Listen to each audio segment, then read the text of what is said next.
Welcome to the Town of Bear River Council meeting, August 13th, 2024. We begin by saying pledge of allegiance. I pledge allegiance to the flag of the United States of America and to the republic for which it stands, one nation, under God, indivisible, with liberty and justice for all. Thank you. All right. I get a motion to approve the agenda. So moved. Second. Got a motion and a second. All in favor? Aye. Any opposed? Motion passes. I get a motion to approve the public hearing meeting minutes. You guys have copies. Yes. I'll approve the public meeting. Can I get a second? I'll second. Okay, we got a motion and a second to approve the public hearing meeting minutes. All in favor, say aye. Aye. Any opposed? Motion passes.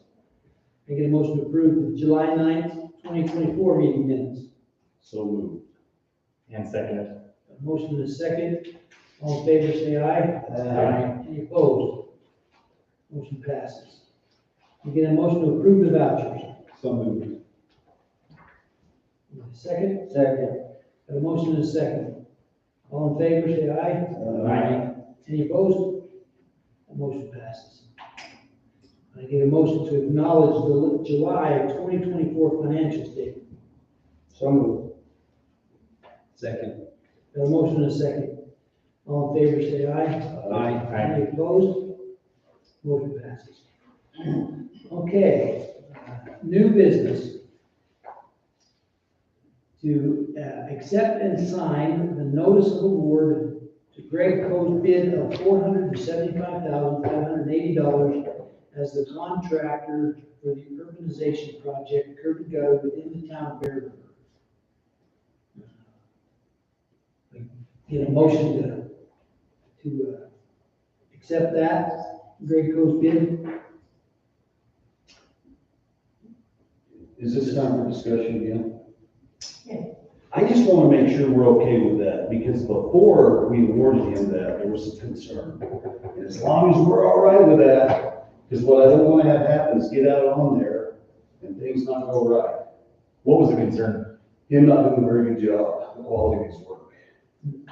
And that's why I asked Troy, so he did a pretty good job. See, and what I was, because when we were when we had the opening of the bids, the one concern I had was the time.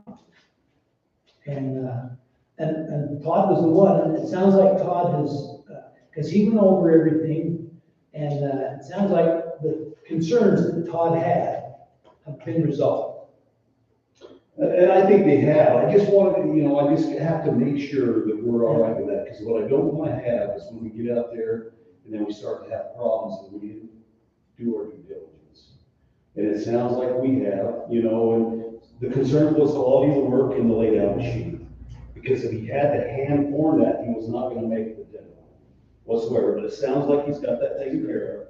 And Troy, you've been on his job, and it was quality work. And I haven't seen it. All I can go by is what I've been told. Yeah. Right? And that's why I'm asking. Yeah, the stuff that we were hearing, we had that, yeah. Yeah, when we were out here. Like, let's bring another one closer to home. He did do a foundation and driveway and all that stuff for a house down here in Meadow Park. And his work is immaculate. I mean, it really is. I mean, his finished work was great. He's got plenty of help as far as hands.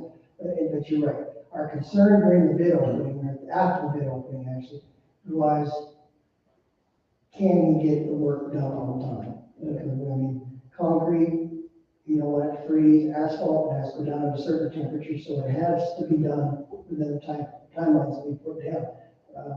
Todd spent half the day with him yesterday and has put all those issues to rest. He's got to lay down machines, he's got a subcontractor from Utah that's going to do the asphalt, so there should not be any problems. Well, when he subbed most of it out, right? We're gonna have our issues, that's how we work through them. We're gonna have them all, but he's subbing out the technical part of that. Right. Stuff, right? Right. He's gonna do the basic, all he's gonna do is the front work and the traffic control. my chest. Okay. So, yeah, I just had a quick question. Could you remind me how much the town is paying and how much the grant is of that 475? In the grant, we just, in the, 300? yeah, the grant, if you got the copy, Just roughish is 100% Okay, fine. so the total project, estimated total cost of the project was $576,192. Okay. Our portion of that is 115. So the grant that we actually received is for 360. Yes. So what happens to the under budget funds? All so if it comes in under budget, the state still gives us their amount, and we just pay the difference. Sure. So it'll cost us less than what we budgeted. Perfect. I appreciate it. Thank you. So, yeah. I've got a question. It sounds like this Draco guy, he's gonna subcontract out a lot of the work. If I'm understanding right, A lot a lot of it. So if something goes awry and like let's say warranty work pops up, who do you guys talk to? The general contractor. The Draco guy. Greco is the one that posted the bond and everything else for the project, and he's the one that will basically warranty the work.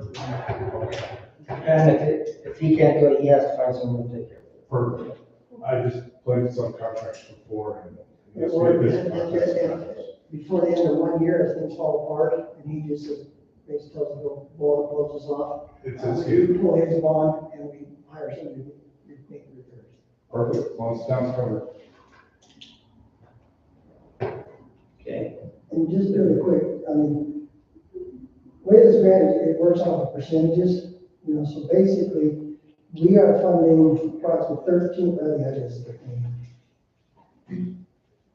We are funding 33.85% of the project, because we're allowing for the engineering costs, we've already got into it, so we're giving credit for that. But our actual match for this project is $115,000. But when it comes down to it, we have to get money back, it's given back on that same percentage basis. Gotcha. They gave us this much, based on that percentage, we're putting in that much. So it saves the state some money and us. Yeah, so we wouldn't get a chunk that would sit into some No, other no, project. no. But we're only paying, what we're paying, so, sure, I got you, okay. It's a little different, but just fine also.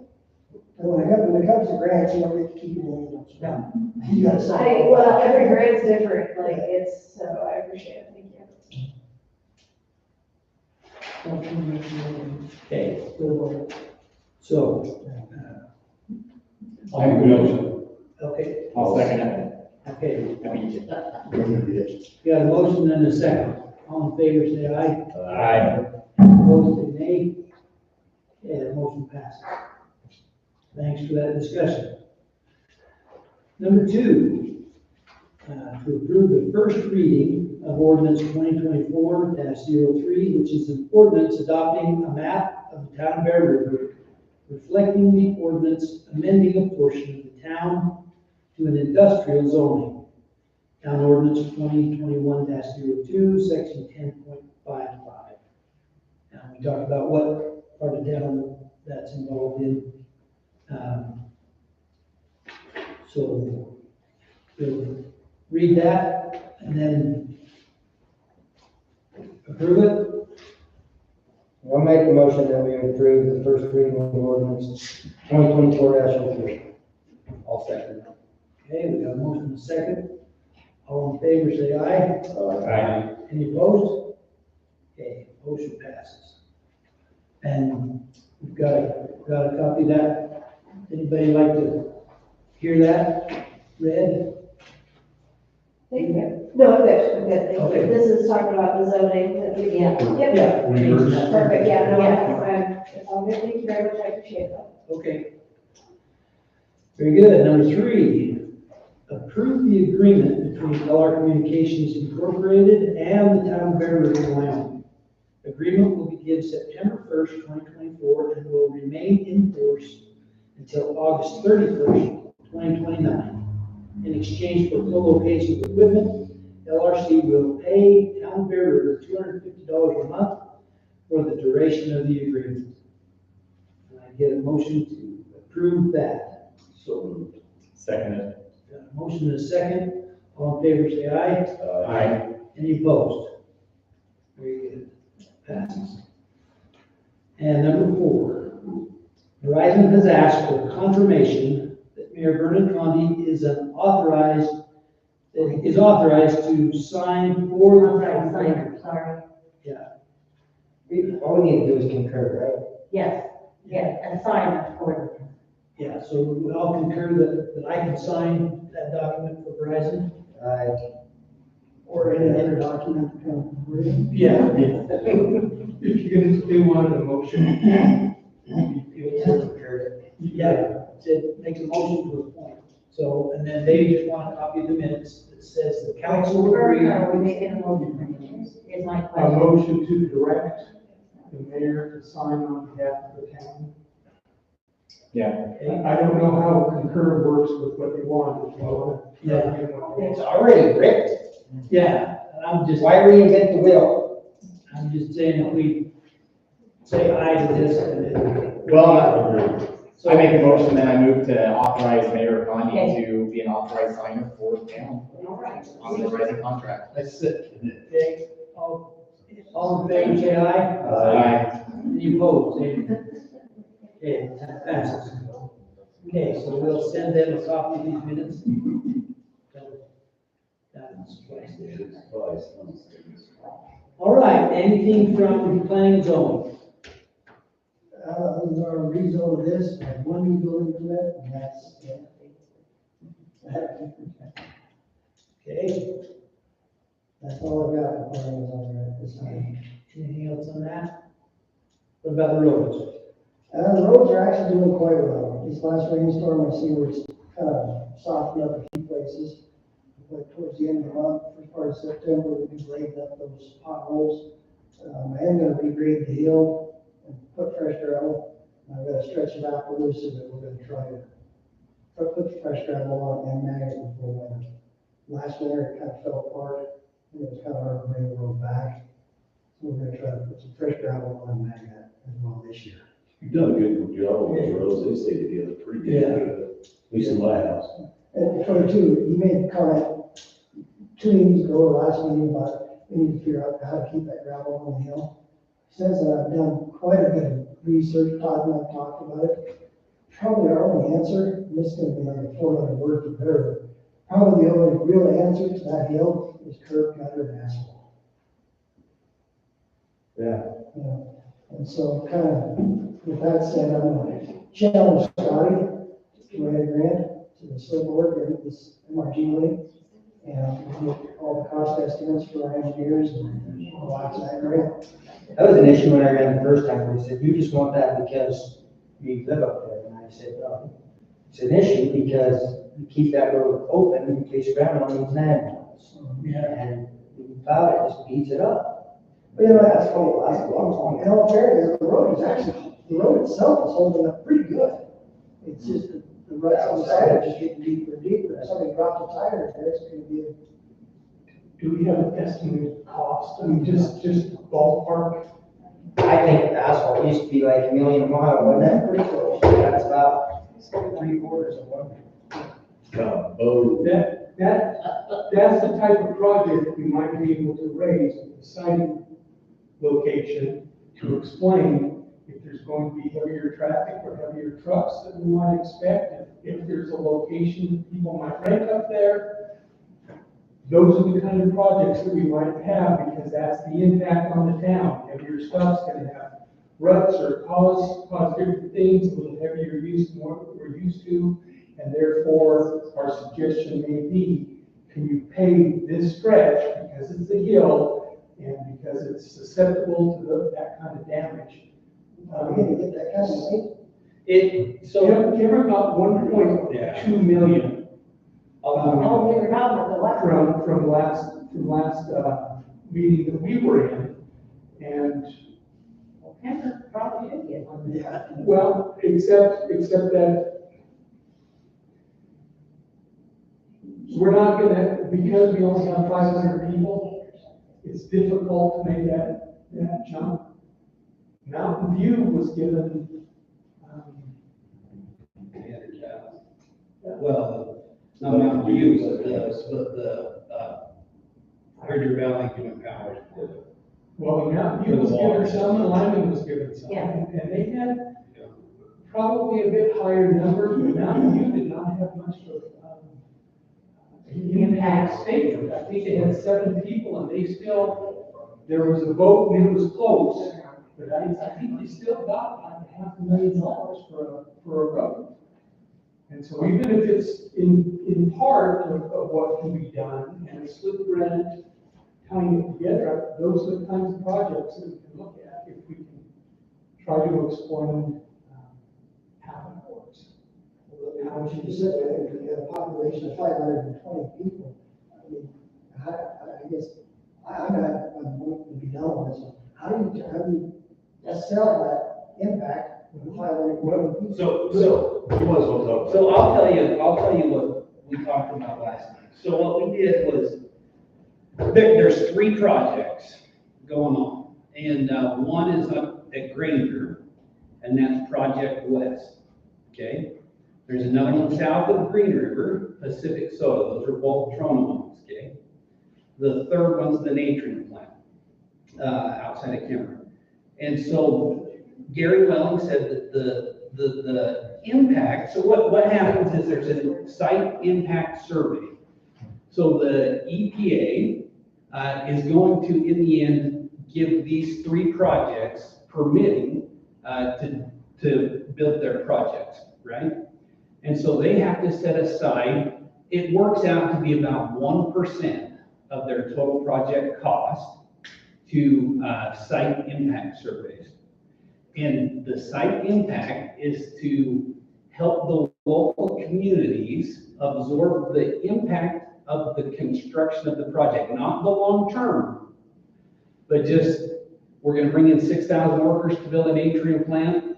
What's that gonna do to the surrounding communities? The impact. And so you have to be able to justify it. If you say, we're going to, one thing we want to do in the fire board was provide new wild-link radios for all of the firefighters and EMTs. And we still need to do that. We've still got to figure out a way to do that on the fire board, but we tried to throw that out there as this is something we need. And they said, well, how are you communicating now? How's that going to change? You know, there were a lot of questions, and They're just not gonna give you the money. right. And so you have, so what Gary Welling said, so the Natrium project, they're saying is going to be $100 billion for the project scope over the next 8 years, okay? 1% of that's $1 billion that's going to go to site impact, potentially. And this could all change with the scope of the project and everything. And the EPA could say, we're not going to give you the permit, right? And so if they promise you the money, that money is only guaranteed if the project goes through. And then it's not like they give you a lump sum. You want $1 million for a road. They're not going to give you $1 million for a road. They're going to give you a monthly payment as the project progresses for you to put towards that project. Now you can go out and get that bonded and then pay down that bond if you need the road before they do the project. But that's the type of thing that you're looking at. So with the Granger project, and Commissioner South was there too, and there's a county road that goes from Lyman out to Granger, really out to this site. And so the county road and bridge put in a request to build up that road. Right, so that's easily justifiable, right? There's an equal distance within a few miles of that Granger facility and the valley, and that Granger facility and Green River. And so it's reasonably likely that a fair amount of those people will land in the Bridger Valley for construction and then permanent after, but we can only talk about the construction part. So with the Natrium plant, what Gary looked at was there's currently, and I don't know where he got his data, but he has data that there's 62% of the people that work at the power plant live in Uena County currently.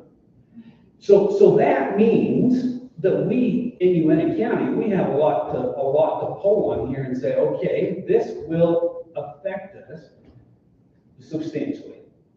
We can't really say that. We can't say that as much with the two trauma lines, right?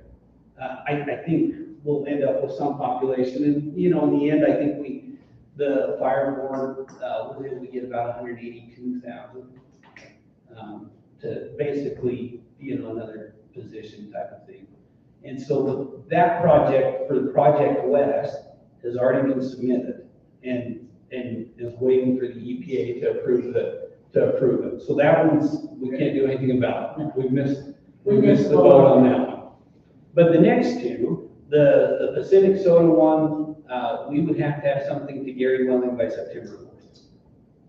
If we want the county to represent the town of Bear River in a project. But we're gonna have to be able to say, okay, we have X number of, X percentage of our population that works or lives over in the power plant. And so we would expect that some of that population will live here. What would really help is if we had a bunch of apartment complexes or something if we had a bunch of empty space, we had a bunch of empty housing, we would be good as gold. Yeah, if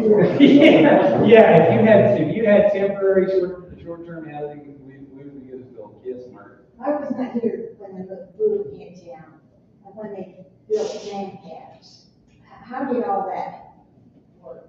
When they had to have places for construction work? So over towards the Alvin Mines across from the old LDS church ranch and things like that. And even actually closer up this way. Oh, they had Well, they had to clear out. There's even out that way. Yeah.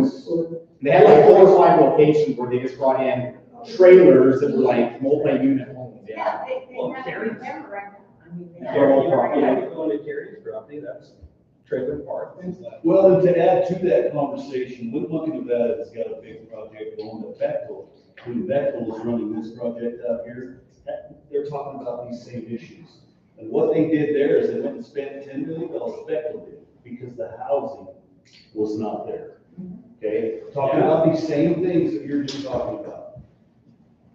Bechtel went out and bought a mansion, they're putting it up on the east side of Winnemucca. And in our economic development, we talk about these very same things, and the housing, we're already behind the curve.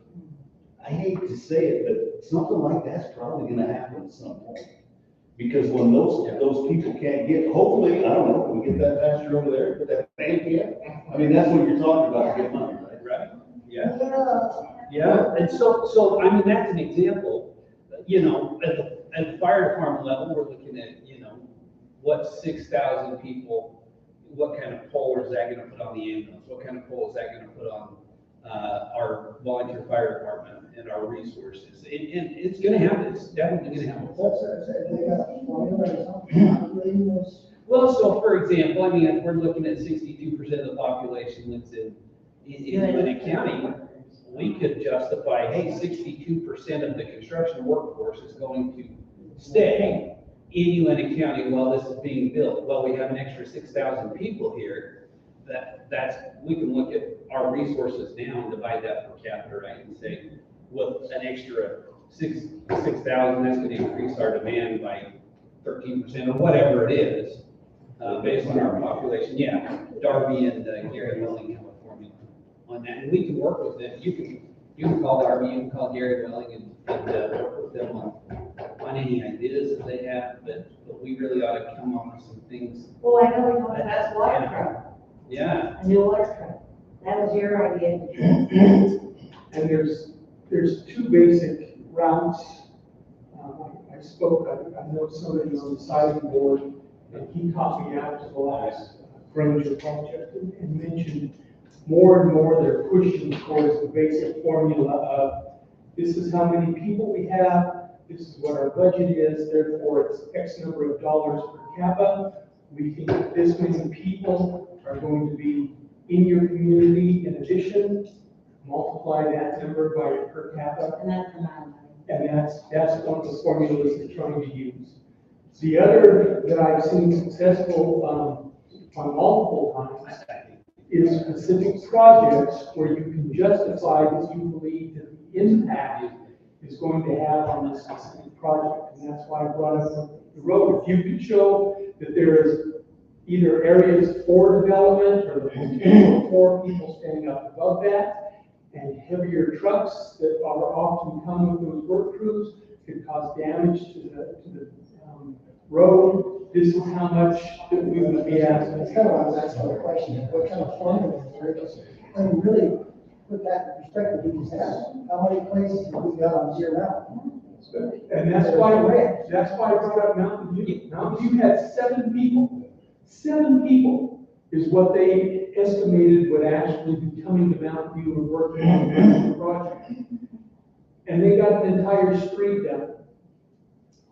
Like I said, it was a close vote, and there were some that were saying, no, we don't think it's tied to the impact. But vacancies is an important part of the formula. So if we knew how many vacant houses we had here, how many vacant homes we had, vacant lots that were build ready, that would definitely help us. Well, I'm wondering if access to that gravel pit would help us too, because when these construction projects are going on for new homes or whatever, they start hauling a ton of gravel out of that lot again. And I mean, that might be stretching it a little bit. Well, the only thing that they face on that gravel, there is no structural integrity at all. Isn't that gravel pit in the state of Utah? Yes. Yeah, it They had to use our road, but it's crossing through us. They have to get to it through us, and so I mean, if we were looking at an impact of housing, But only till September 4th. Yeah, I was gonna say, you might want to put together a special meeting right at the end of August that addresses that, to get the information that you want to or just assign a date to meet. Well, Darby, I don't know Darby's last name, but. Darby Nord, I believe. Yeah, Nord. There you go. Florida, and Florida. Well, it sounds like She's got this a great. big topic that we can discuss for Yeah. a long time. So, yeah, we'll have to get into that some more.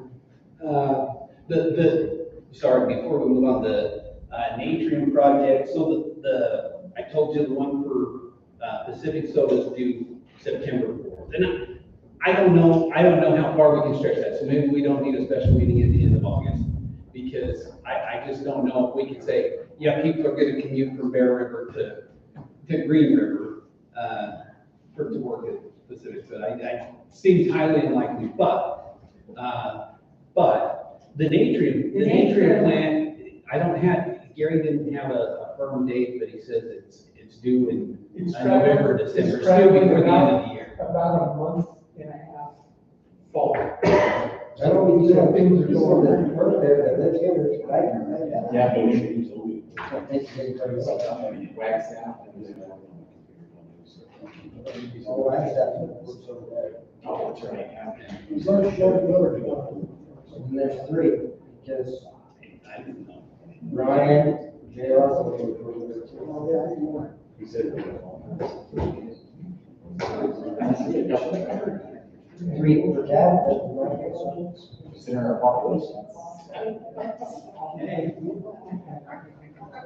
You ready to move on to sewer and water? Yes, sir. Anything, sewer and water? Our rebuild project in Meadow Park, we replaced the water line down there that kind of blew apart on us last spring. We finally got that project completed, which is waiting for the back teeth to come back negative so that we can turn the system back on. And that project is done.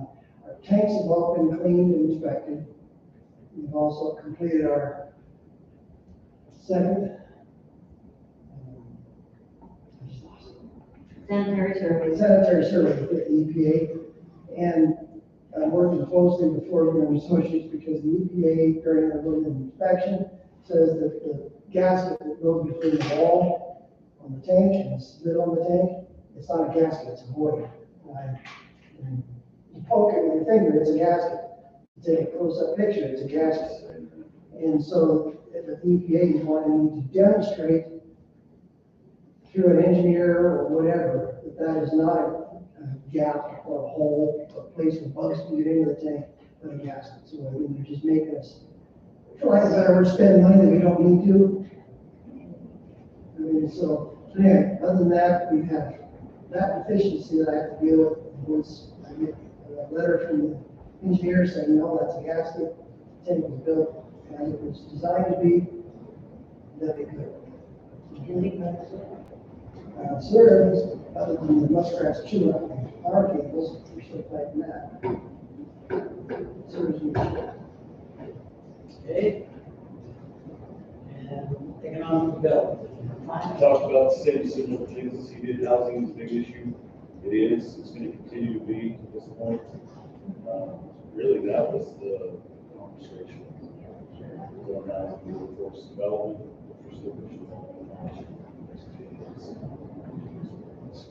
Yeah.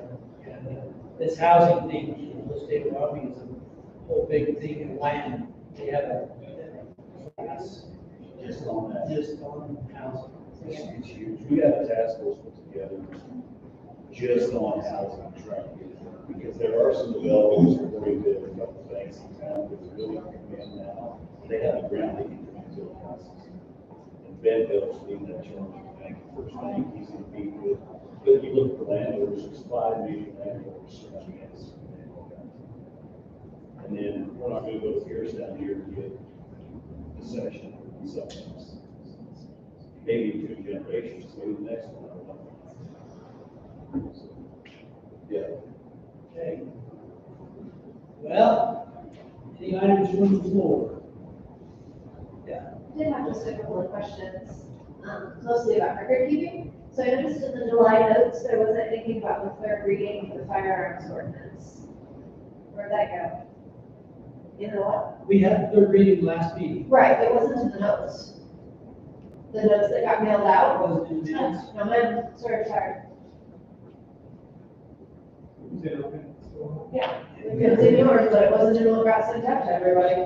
So I record keeping, I was wondering about that. Okay. It's on the minutes on the. Yeah, It was the third reading.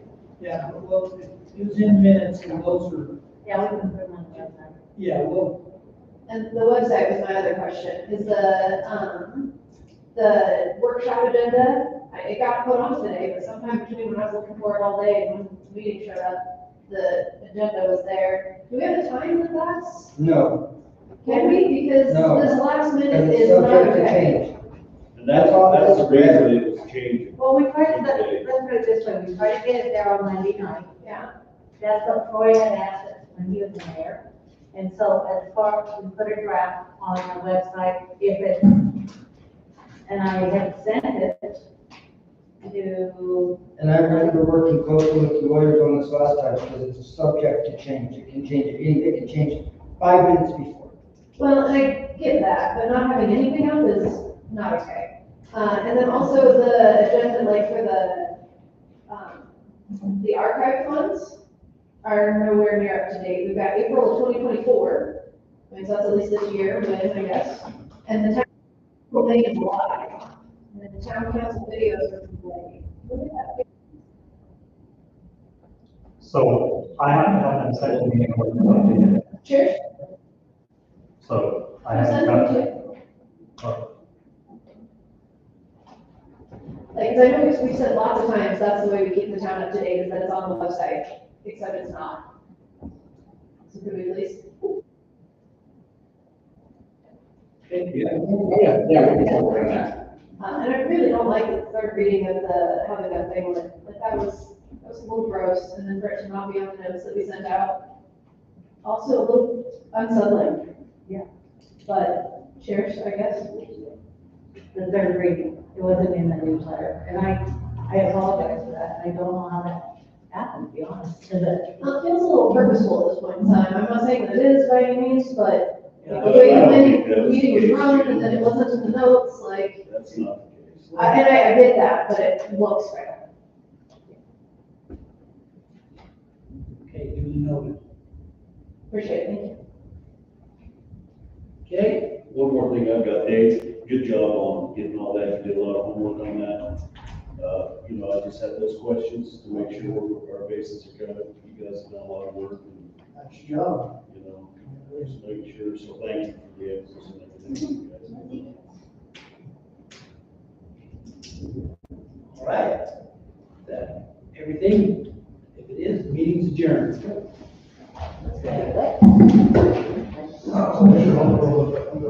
I think you did. Thank you.